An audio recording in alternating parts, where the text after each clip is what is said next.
Olá, Cris, bem-vinda. Muito obrigado por atender gentilmente esse convite para falar para o Grupo Iluminautas. E, como você sabe, esse grupo se reúne uma vez por mês. E na palestra de hoje, a gente está ansiosos para te ouvir falar sobre astrologia, consciência, ampliação de caminhos, conhecimentos, né? E nós nos conhecemos já há algumas décadas, né? Mas, enfim, você tem uma longa carreira nesta área de orientação das pessoas, né? E é um prazer ter você aqui, tá? Passo a palavra para você. Bom, boa noite, Norton, boa noite, grupo Iluminautas. Eu estou muito honrada com esse convite, sou muito grata pela oportunidade de estar aqui falando com vocês, e eu espero que, através desse curto espaço de tempo, para tanta coisa, né, tanto conteúdo, porque a astrologia ela é bastante ampla, mas eu espero que, mesmo nesse curto espaço de tempo, eu possa estar contribuindo de alguma forma para esse entendimento, para que vocês possam entender um pouco mais da astrologia e qual é a sua função, né? Eu gostaria de dizer o seguinte: a astrologia, ela é uma ciência, apesar de que os cientistas não gostam que chame assim, mas é uma ciência, porque ela parte de princípios físicos, né? Ou seja, princípios herméticos também, de como é em cima e embaixo, e a astrologia ela possibilita o estudo da interação entre os astros e dos astros com o nosso planeta, todos os reinos aqui da nossa natureza, né? E principalmente o reino humano. A astrologia, os astros, as forças zodiacais, elas estão presentes em nós, né? E a questão é como cada um de nós está podendo viver essas forças, né, que reverberam no nosso interior, que no momento do nosso nascimento elas ficam impressas, né, na nossa alma.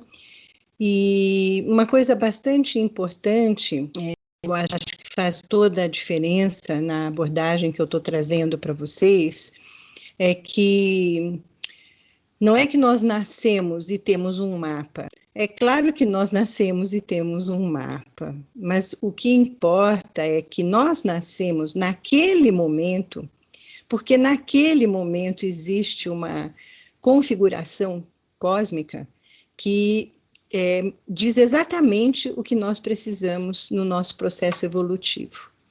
Então, partindo de alguns princípios, né, e um deles é que nada é por acaso, que tudo existe, tudo tem uma razão de ser, tudo tem uma causa. Então, o nascimento, ele se dá naquele instante, porque aquele céu traz o que aquela alma precisa para o seu processo evolutivo.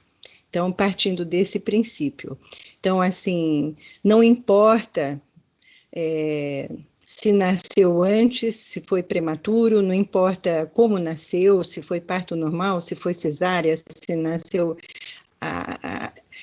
O princípio nasceu na hora que tinha que nascer, né?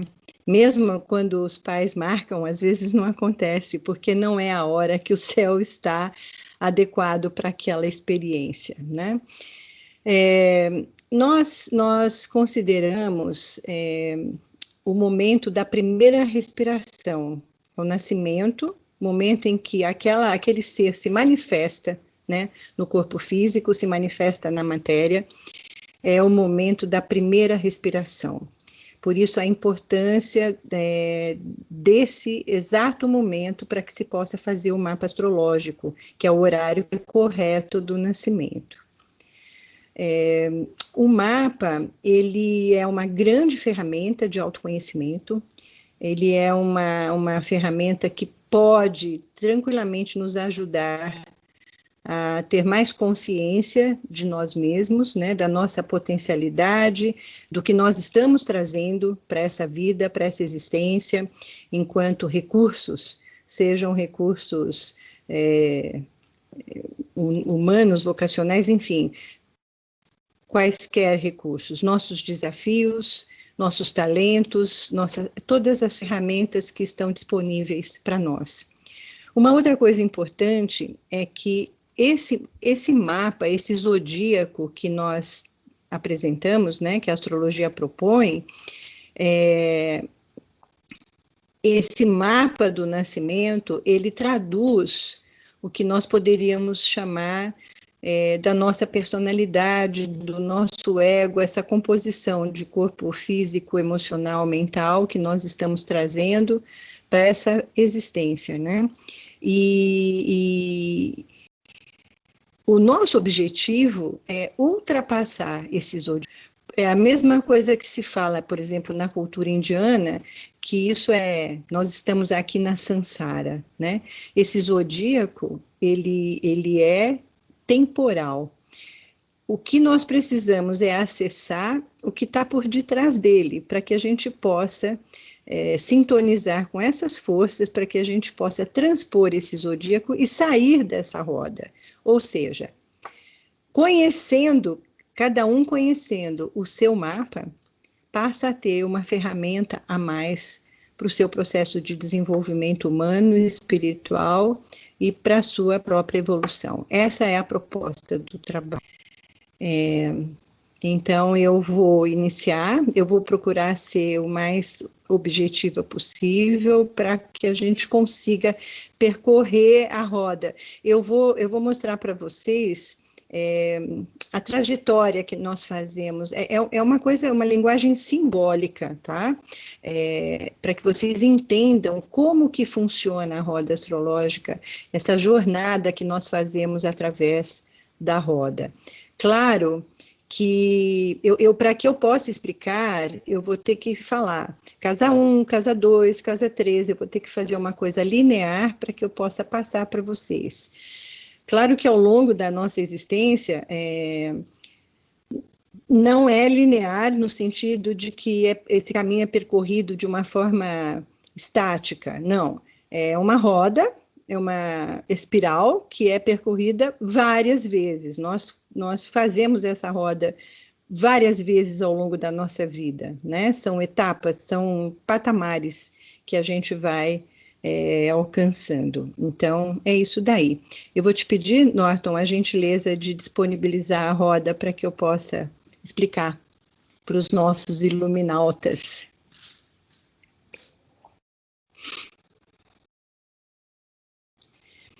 Bem, vocês podem ver, esse é um mapa astrológico, né?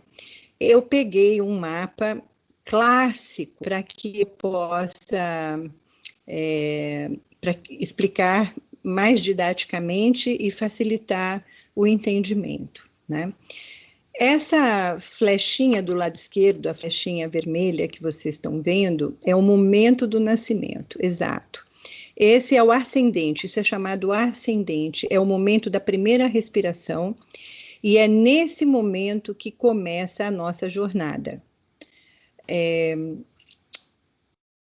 Existe uma tríade no mapa, que eu só quero colocar aqui antes de iniciar o processo da roda. A tríade é a seguinte: Sol, Lua e Ascendente. O Sol, ele é a nossa essência. Então, o signo solar, você é de um signo solar, porque quando você nasceu, o Sol passava por aquele signo. E esse signo, né, aonde está o Sol, ele representa as características essenciais que você traz.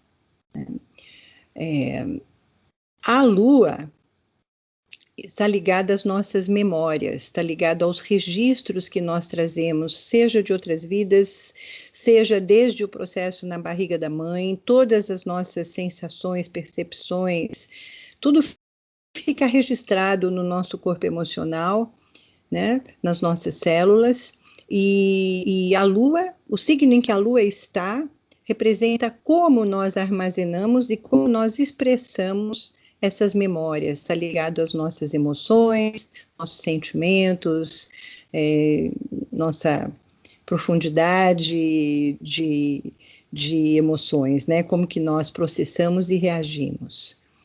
E o ascendente, ele é a forma como nós expressamos o nosso ser no mundo, né?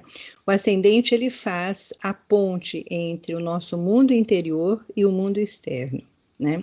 Então, todo o nosso mapa, ele é interno, somos nós.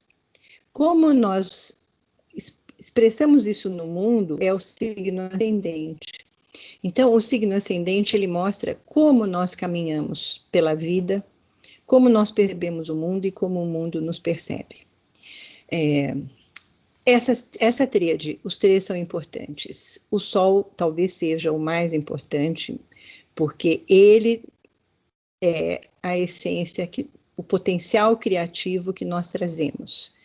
Então, quando você diz assim, eu sou de tal signo, você está dizendo, eu trago esse potencial, esta semente.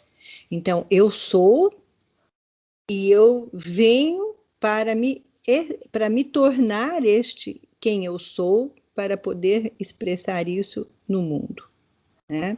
Então, é um grande desafio. O nosso signo solar é um grande desafio, porque, inclusive, nós vivemos num mundo que nem sempre é receptivo, né, para que nós sejamos quem viemos ser. Normalmente o mundo quer que a gente seja quem ele quer que a gente seja, e não quem nós somos de fato.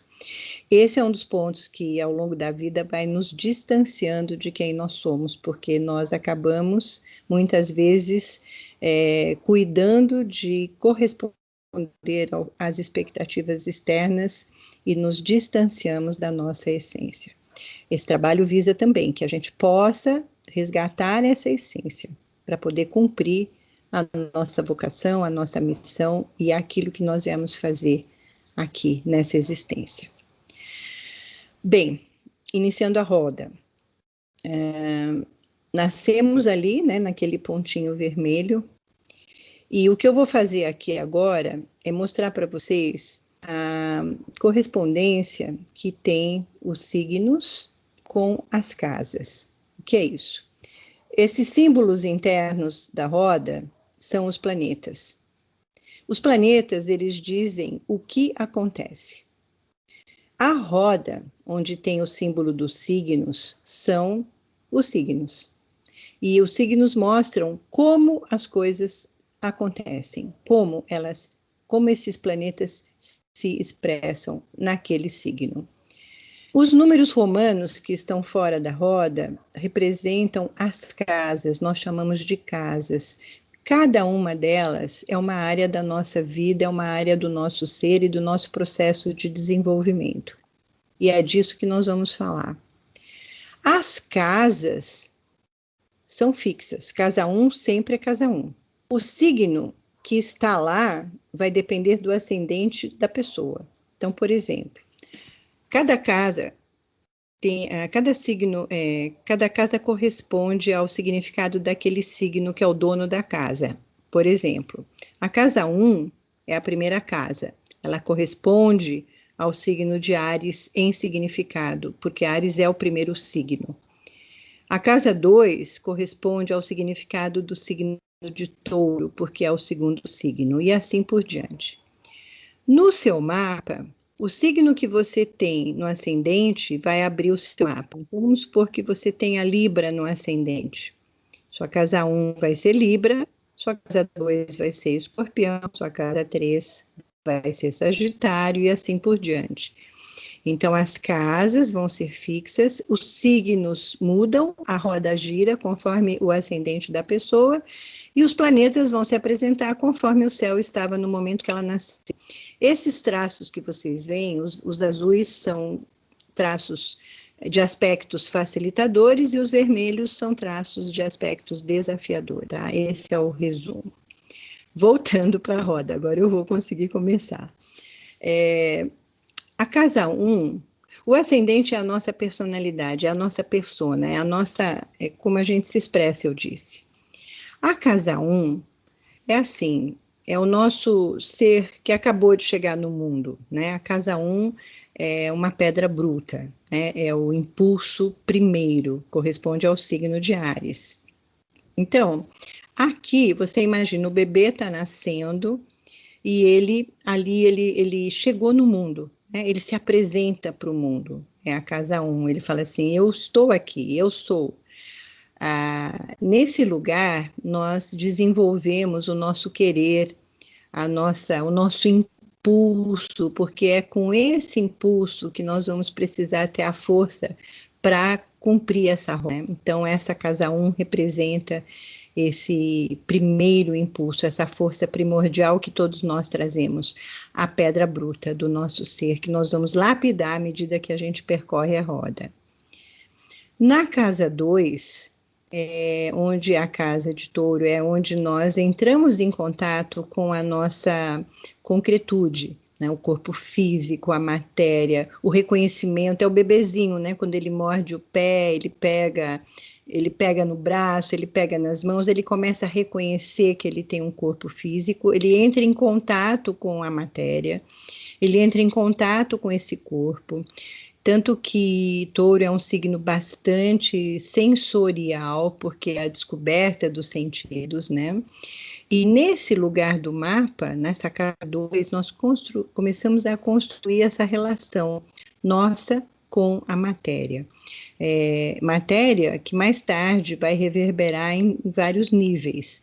Então, nossos bens materiais, nossos valores, quer dizer, o valor que nós atribuímos a nós mesmos, ao outro, às nossas relações, ao nosso trabalho, enfim, a todas as áreas da nossa vida, né? Então, nessa casa 2, a gente pode perceber isso, como é que nós fomos construindo essa nossa percepção de valores e a nossa relação com a matéria.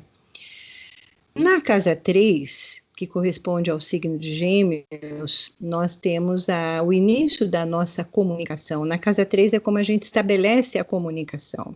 Aquele momento da criança que ele começa a balbuciar, ele começa a reconhecer o entorno, né? Mamãe, papai, vovó, titia, e ele começa a perceber os barulhos que o envolvem, né? E ele começa a perceber os sons, né? É Gêmeos, é ar, e ali ele inicia. Uma coisa muito importante nesse início da comunicação porque como ele se comunica ali e como ele percebe a comunicação dos outros, o que é passado para ele, né, em termos vibracionais, em termos emocionais, afetivos principalmente, o que é passado ali vai reverberar depois em como ele vai estabelecer a comunicação dele ao longo da vida, principalmente com os parceiros, né? Então, o estabelecimento dessa comunicação na casa 13 é muito importante. É ali que ele começa a aprender, né? A aprender. Em Gêmeos a gente aprende, na casa 3 a gente aprende. O signo que tem ali mostra como que nós vamos buscar o conhecimento, o que nos desperta curiosidade e que tipo de ambiente nós encontramos, o ambiente imediato, o ambiente mais próximo que nós encontramos e como aquilo adquire significados ao longo da nossa vida.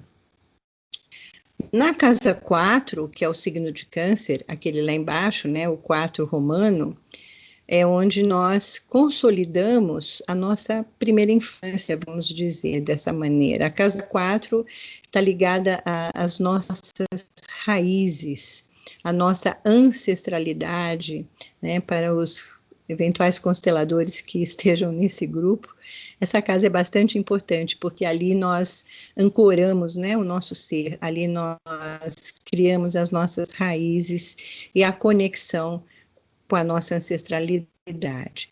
Eu gosto muito de falar de ancestralidade, porque dá um senso de amplitude maior, né? Porque na astrologia clássica, a casa 4, por ser regido pela Lua e por ser raiz, representa a mãe, ou aquele que faz o papel materno na vida daquela pessoa. Mas, mais do que a mãe, eu acredito que são as nossas raízes, inclusive como que nós estabelecemos a relação com o nosso planeta, né, em termos de se a gente quiser pensar em outras vidas, outras existências, assim, o quanto nós estamos vinculados, né, com as nossas raízes. Na casa 4 a gente consegue ver isso, e ela consolida esse primeiro momento, essa primeira infância. Seria, na antroposofia, o primeiro setênio, né? Quando a gente consolida a formação da nossa personalidade. Na casa 5, que é a casa de Leão, é a casa do eu pessoal, da consciência da nossa individualidade. É o primeiro momento dessa roda, nesse lugar da casa 5, onde nós despertamos para que somos seres individuais, individualizados. Porque ali nós nos damos conta que nós não somos nossa mãe, nosso pai, nossos irmãos, nós não somos a nossa família, apesar de sermos parte dela, biologicamente fazermos parte dela, e por razões sistêmicas, mas somos individuais. Então, na casa 5, nós vamos despertar para a consciência de si, para a consciência de quem somos. Ali nós vamos buscar o reconhecimento de quem somos, né? Nos legitimar enquanto ser individualizado. Ali nós vamos em busca dos nossos potenciais criativos. Leão é regido pelo, né? Então, todo o potencial criativo vocacional nós também vemos, não só aí, mas aí é um ponto muito importante. O que é que nós trouxemos neste mundo, né, nessa existência de talentos e recursos pessoais para caminharmos ao longo da construção da nossa realização. Na casa 6, que é a casa de Virgem, quando nós vamos colocar esses talentos, essa nossa individualidade, todo esse potencial criativo que nós trouxemos, nós vamos colocar a serviço, né? Casa 6, na astrologia clássica, falar é a casa do trabalho. Eu vou dizer aqui, é a casa do serviço, né?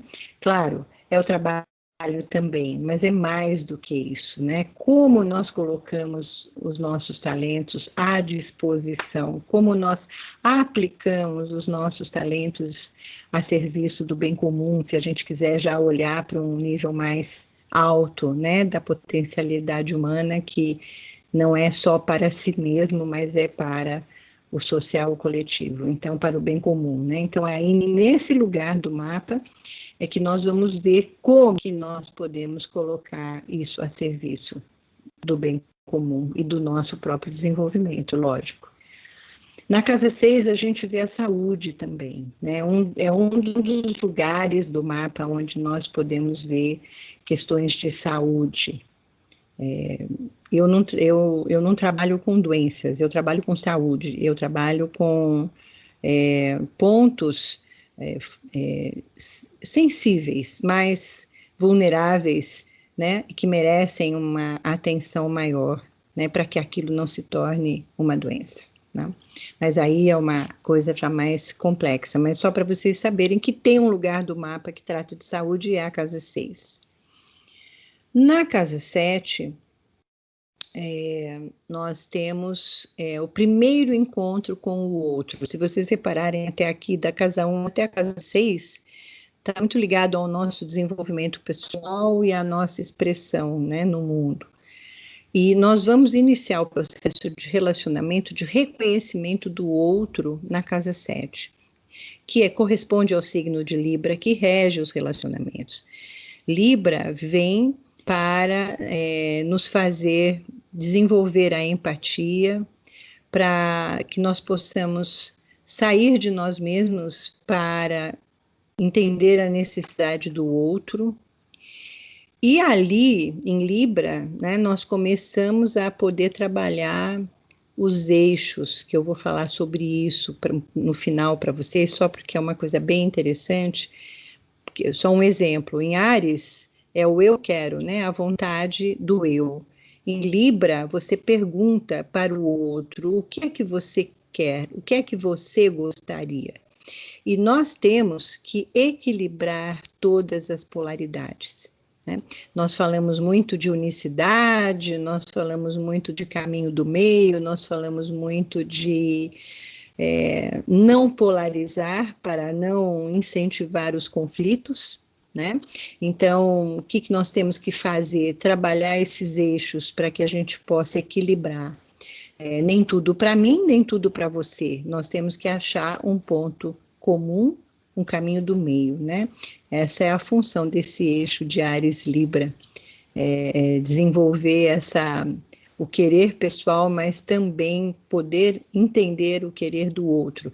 Em Libra, nós trabalhamos, na Casa 7, esse exercício do diálogo, né? O exercício da escuta ativa, né? Que é todo o processo de empatia. Isso daí é uma outra conversa, mas só para vocês entenderem que ali a gente descobre o outro. Pela primeira vez a gente levanta a cabecinha do umbigo e fala, nossa, tem o outro. É nesse lugar. E é nesse lugar que a gente vê os relacionamentos com comprometimento, né? Casamento, sociedade, associação, porque é como a gente estabelece relações mais consistentes e comprometidas. É nesse lugar do mapa. Indo para a casa 8, que é a casa de Escorpião, ali que nós mergulhamos, né, nestas relações. Ali que nós criamos intimidade, ali que nós fazemos as trocas mais profundas, inclusive assuntos de sexualidade, assuntos no sentido mais esotérico, a gente fala que é a primeira morte do ego, né, na casa 8, porque para que a gente possa se fundir com o outro, a gente, entre aspas, morre um pouco, né, para fazer a fusão. As fusões são feitas na casa 8. Por que isso é muito importante? Porque, por exemplo, existem relacionamentos de anos e anos e anos que não chegam nessa profundidade, eles são rasos, né? E o objetivo é que você possa mergulhar, se aprofundar, para que as transformações aconteçam, né? Em Escorpião, nós temos esse processo de morte e renascimento nessa casa 8. É como nós morremos, renascemos, nos transformamos, e para que a gente possa ir cada vez mais saindo esse eu menorzinho para um eu maior, né? Então, nesse lugar, é um lugar bastante importante. Fazendo o eixo, né, Touro, Escorpião, casa 2, casa 8, os meus bens, os bens do outro, inclusive vemos também aí legados, heranças, né, mas num sentido mais profundo. Em Touro, na casa 2, nós damos forma para as coisas, nos apegamos, porque faz parte do processo, o apego. E na casa 8, nós transformamos e desapegamos, para que a gente possa prosseguir crescendo, olhando para frente, para os horizontes mais ampliados, que é o que a gente vai fazer na casa 9. Tem aquele momento da nossa vida que a gente pergunta, né? Começam as questões existenciais. Eu vim aqui? Quem eu sou? Para que eu vim? Para onde eu vou? O que eu estou fazendo aqui? E as questões existenciais, filosóficas, aquele momento em que a gente se pergunta, bom, e Deus? E qual o significado de tudo isso, né? Para que estamos aqui? Para onde nós vamos? Isso é casa 9. É onde nós começamos a despertar para uma visão mais ampliada de mundo, para questões mais filosóficas, religiosas, espirituais, Então, na casa 9, nós começamos a dar o salto para uma ampliação de visão, uma ampliação de busca, que é o grande peregrino, né, o grande buscador do zodíaco, é esse Sagitário, esse dono da casa 9, que nos leva para saltos maiores, mais amplos, né? Senão, nós não vamos ficar só nessa questão do eu, eu e o outro, nós nos transformamos para quê? Para buscar e alcançar instâncias mais elevadas. Quem vai nos ajudar a fazer essa ponte é essa casa 9, né? Na casa 10, vocês estão vendo lá em cima aquela curvinha ali que abre a casa 10, ali é chamado meio do céu. É o ponto mais alto do mapa, é o ponto mais elevado do mapa. Na casa 10, a casa 10 ela mostra como que nós vamos nos realizar. É a nossa obra, né? A nossa obra completada, é a nossa imagem pública, né? Quando eu falo assim, olha, você está precisando de um constelador, então eu vou indicar o Norton para você, porque ele é excelente, ele é sério, competente, ele é capaz. Enfim, eu estou falando da casa 10 dele, eu estou falando da competência dele, eu estou falando da imagem pública dele, que ele realizou na trajetória e que cria confiabilidade. É como ele apresenta o resultado de quem ele é para o mundo, né? Então, essa é a nossa casa 10, que é a casa de Capricórnio, que está ligado a como nós estruturamos e realizamos a nossa jornada, né?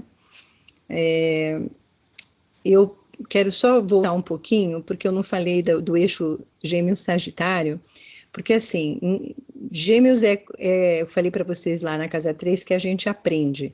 Na casa 9, na casa de Sagitário, é onde a gente ensina, é o eixo do conhecimento, né? Então, é onde nós aprendemos e passamos aquilo que aprendemos, passamos aquilo que conhecemos e vamos buscar novos conhecimentos. É isso, que eu esqueci de falar isso, então estou retornando. Agora eu vou para a casa 10 de novo, que é a nossa realização, né? A realização da nossa obra, a nossa meta maior nesta vida, nessa existência, em termos de objetivos concretos, né? E esse eixo, né, Câncer Capricórnio, casa 4, casa 10, então é isso, a nossa autoimagem lá na casa 4, as nossas raízes, e na casa 10, como nós nos realizamos e apresentamos a nossa obra para o mundo, a nossa imagem pública, né? Representa a plenitude, né, da nossa obra. E aí, gente, tem aquela questão, cheguei lá em cima, né? Realizei a minha obra. E agora? O que eu vou fazer?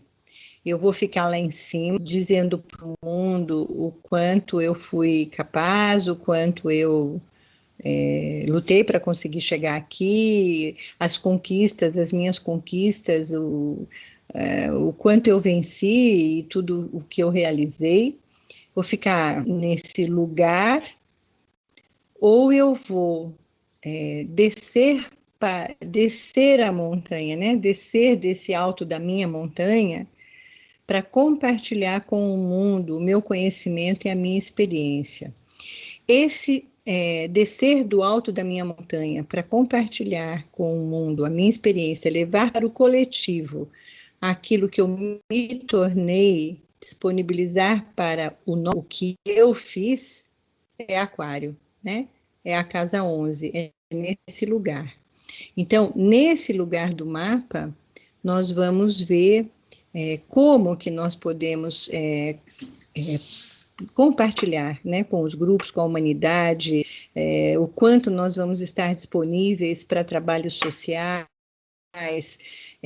para essa preocupação mais ampla, né, mais humanitária, mais global, né? Aquário representa a mente global, né? A mente é aquele que se preocupa com a humanidade, né? Não é mais o eu pessoal, que é Leão, e Aquário, que é o eu coletivo. Não existe um mais importante que o outro. Lembrando, eu gosto muito de fortalecer a imagem desse eixo, porque não há um bom coletivo se não tiver uma individualidade bem resolvida, né? A gente vê as pessoas falando em comunidades, em questões sociais, isso e aquilo, só que se nós não nos trabalharmos como seres individuais, se nós não cuidarmos desta célula individual, nós não poderemos ser uma célula saudável nesse eu coletivo. O que acontece é que muitas vezes as pessoas se escondem atrás do coletivo, né? Não porque não conseguiram se olhar. E aí vão buscar no coletivo aquilo que deveria ter sido resolvido dela com ela mesma. Isso serve para as relações também, né? Claro, todo mundo, nós sabemos disso. Se nós não nos resolvermos individualmente, não seremos bons parceiros e não seremos uma célula saudável nesse universo coletivo. Então, é muito importante trabalhar essa casa 5 para que a gente possa cumprir a função da casa 11, né, com a verdadeira disponibilidade e despojamento que ela nos pede. Bem, e aí nós vamos chegar na casa 12, que corresponde ao signo de Peixes, que seria, assim, no sentido mais esotérico, mais espiritual, a nossa entrega final, a entrega final do nosso ego, né? Nós nascemos, atravessamos fizemos toda essa jornada e nós vamos desencapando, né, o nosso ego, nós vamos desvelando, né, tirando as nossas máscaras, buscando essa essência, buscando expressar tudo isso, para entender que no final nós temos que voltar para a unidade, né? E essa casa 12 representa esse lugar do mapa onde nós voltamos para a nossa unidade, né? A nossa entrega final está ligada aos conteúdos do nosso inconsciente, está ligado ao nosso karma, está ligado à nossa espiritualidade e realmente aquele reconhecimento de que tudo é muito maior do que só esse mundo das aparências, né? Esse mundo manifestado que a gente se relaciona com esse visível, mas que tem uma imensidão invisível por trás de tudo isso e que sustenta a nossa vida, né? Então, ali nessa casa 12, a gente vai para esse universo mais oculto, não revelado, que vai nos preparar para começar tudo de novo na casa 1, né? E Peixes e Virgem, né, esse eixo representa muito o eixo da ciência em Virgem e da espiritualidade em Peixes, né? O Virgem é mais técnico, é mais científico, é mais detalhista, e Peixes é mais abstrato, é mais espiritual, é mais,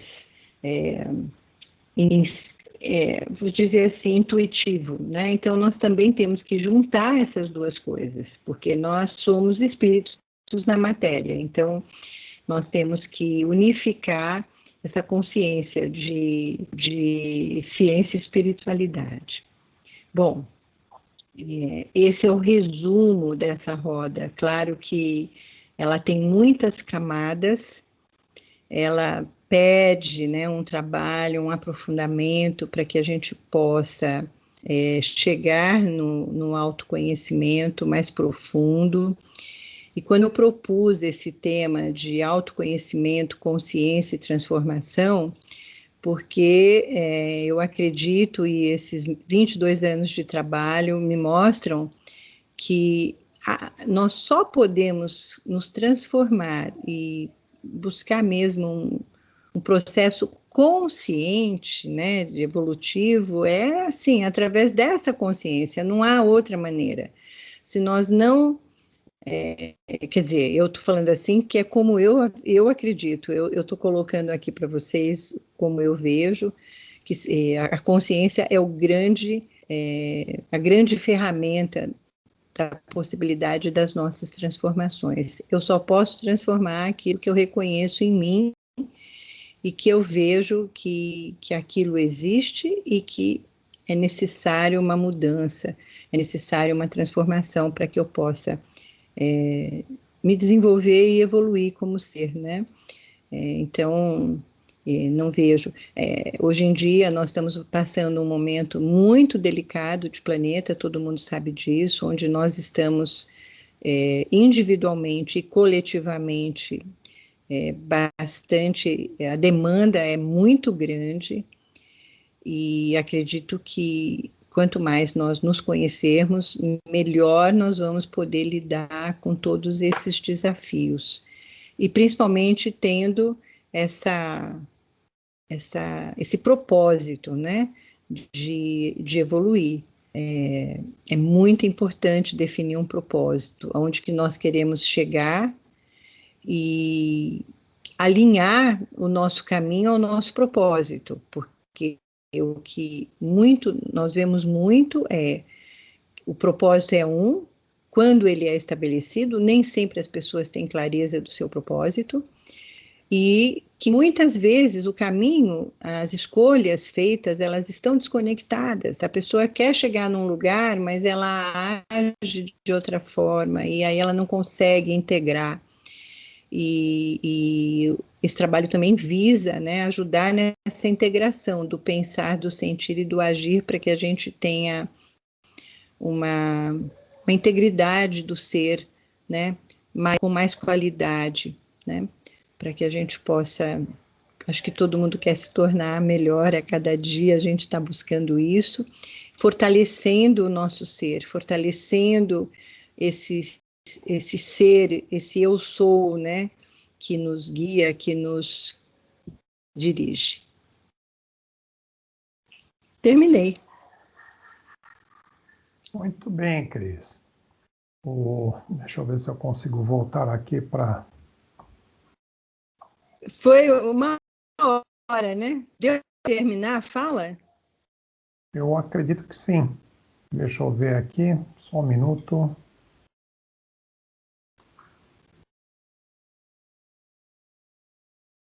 Congelou aqui, Cris. Mas... Tudo bem. Oi. Muito bem. Estou te vendo. Estamos de volta aqui, estamos com 43 minutos, né? E, bom, Cris, só agradecer a sua palestra.